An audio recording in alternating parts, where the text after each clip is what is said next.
ଶହେର ନିକଟତମ କେଉଁ ଦୁଇଟି ସଂଖ୍ୟାର ଗସାଗୁ 17 ମକା ଗସାଗୁ 17 ଶହେ କୁ ହରଣ 17 17 ପଞ୍ଚାଏ 85 10ରୁ 5 ଗଲା 5 9ରୁ 8 ଗଲା 1 ଭାଗ 100 କେତେ 15 ସାରିके 9 କାउंट द 100 कर 15 बन गए 100 कर 9 भाग 100 झाए था 100 कर 15 बन गए कांति ना होइना उठा 85 मीटर 85 हिना आर मीटर 85 रे 17 मिसाया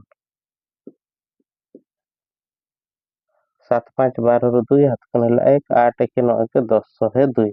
ମିଟା ହେଲା 85 আর ମିଟା ହେଲା 100 2 100 ଧରିକିନା ତ 85 ଓ 102 102 ର ଗସାଗୁ